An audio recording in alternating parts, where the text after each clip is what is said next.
So we are preparing for the second Sunday of Advent, and once again we have a passage from Isaiah, but from a different time period. And our divine service is entitled God's New Promises, and our Bible word is Isaiah 42 verse 9. Behold, the former things have come to pass, and new things I declare. Before they spring forth, I tell you of them.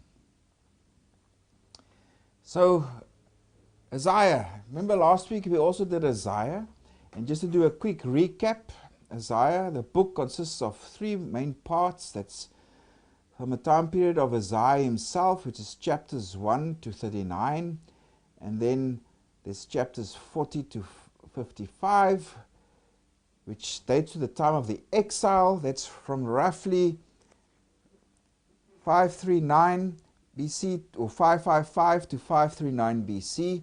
Then of course the last chapters of Isaiah dates to after the exile. So now we are dealing with the work of an unknown prophet. He was in exile together with the other Jews in Babylon, on the Babylonian camps. And of course he now tells them that your time of punishment is over. And if you go read at the beginning of chapter 40, he says, comfort, comfort my people. Tell her a time of her warfare is ended, etc. So God is here communicating through the prophet that the time of the exile is soon coming to an end. And so there's lots of comfort in this part of Isaiah, lots of reassurance. God is saying, I'm going to build a highway. This is a metaphorical highway through the desert where people will return or travel on to return back to Jerusalem. So this is kind of like the second Exodus. This is a new act of redemption by God. For example, the first act of redemption was deliverance from Egypt. Now we have another great act of redemption where God delivers his people from bondage from Babylon. So this time period, this Babylonian captivity, it's also a pivotal time period, an act of redemption that we find in the Old Testament. And this and the Exodus, it also forms background or information and language and metaphors for the work of Jesus and the redemption that he did for us. He also leads us to the promised land. Or we also, through him, we return from exile, we go back. Jesus redeems us. In other words, he makes us free, or he purchases our freedom. So that's the background. And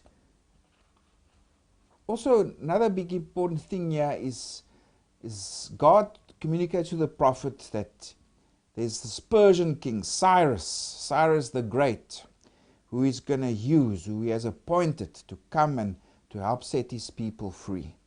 And God also warns the people, or he speaks to the Babylonians, it's no use for you trying to consult your own gods. What's going to happen into the future? If you go read their chapters 41, etc., that there are people building new gods, and God actually challenges them. You gods, what can you do? I am the creator. I'm the one who's in charge of world history. I announce things before they happen. I'm the one that brings them to pass. And he challenges these pagan gods. Can you do this? Tell me what you've done. Tell me what you foretold in the past. What has happened? Nothing. You can't compare to me. So this portion of Isaiah, also the strong message comes through that God is the creator. God is the fundamental force of creation. He's the Lord of everything. Forget about these silly pagan gods. They don't really exist. They can't do anything. But that is chapter 41. God tells them, you tried to escape the Cyrus who's coming to defeat you. That's now the Babylonian Empire. He says, you can do all you like. It's going to happen. I've announced it before the time. And try now to compete with me in what I can do in my power. And now, also interesting for us, is that chapter 42, the beginning, is where we encounter the first servant song. Now, these servant songs are characteristic of this portion of Isaiah. That's chapters 40 to 55. And there are 4 servant songs. And you find them in chapters 42, verses 1 to 7, in chapter 49, verses 1 to 13, chapter 50, verse 4 to 9, and also chapters 52, verse 13, to chapter 53, verses 12. And these servant songs speak of a specific figure. And his duties and tasks and his characteristics that this figure will accomplish or do into the future. Now, of course, this servant that is spoken of in these servant songs, of course, in Christian tradition, is identified with Jesus. Now, if you go read these servant songs, what do they say about the servant and what he will do? He's a Messiah type figure because he's God's anointed. So he's a royal figure. He's like a king. And also it speaks that he will act as a judge. He will rule. And also that he will establish justice.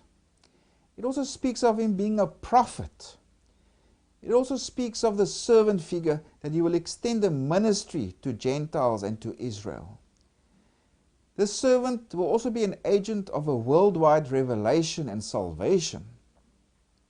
This servant will also mediate a new covenant. And he will be like a new Moses that will lead people back to their land. Also, this servant, he will suffer and die as an offering for sin.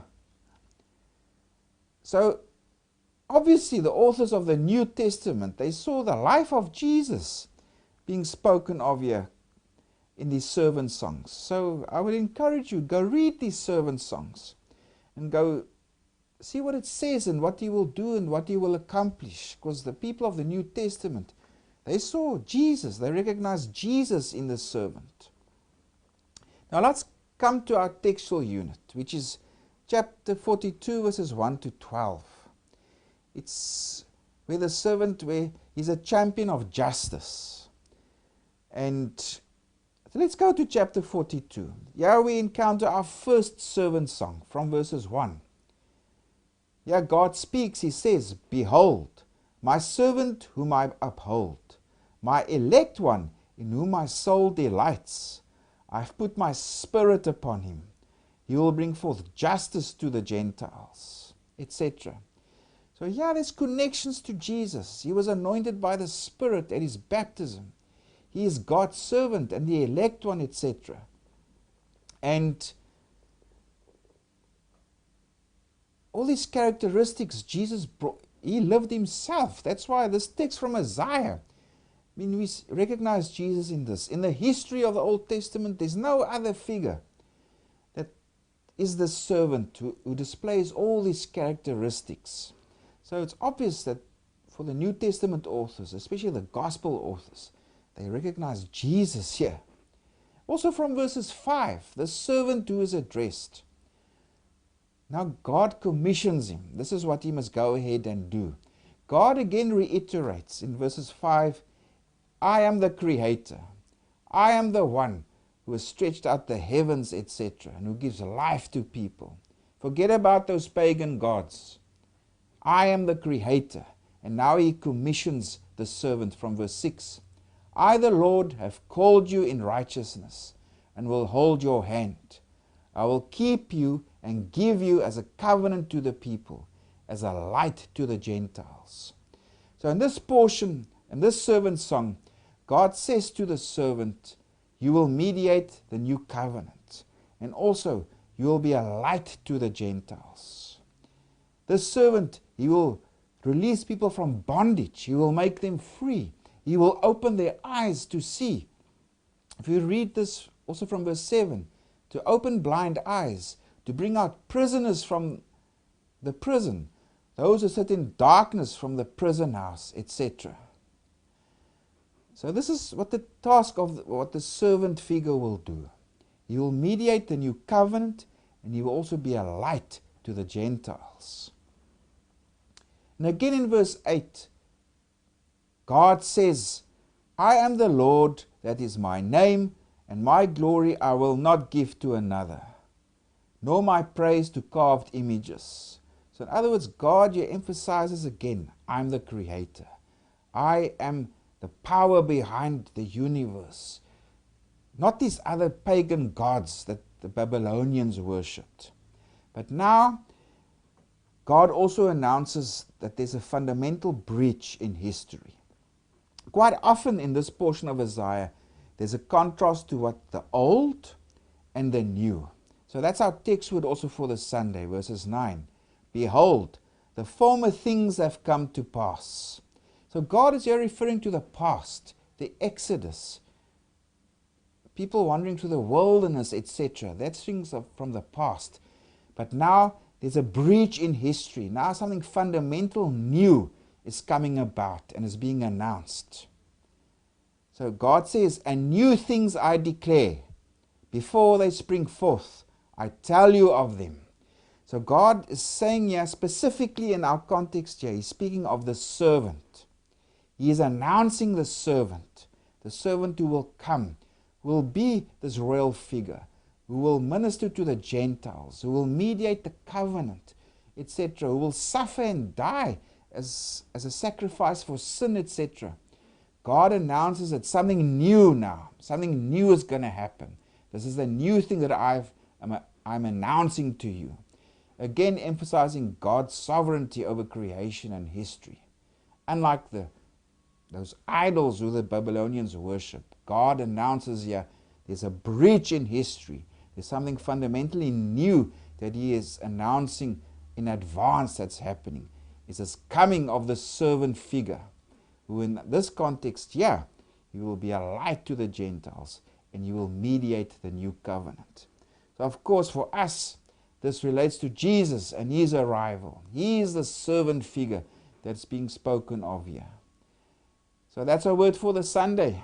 Again, thank you for joining me and blessed preparation. Until next time.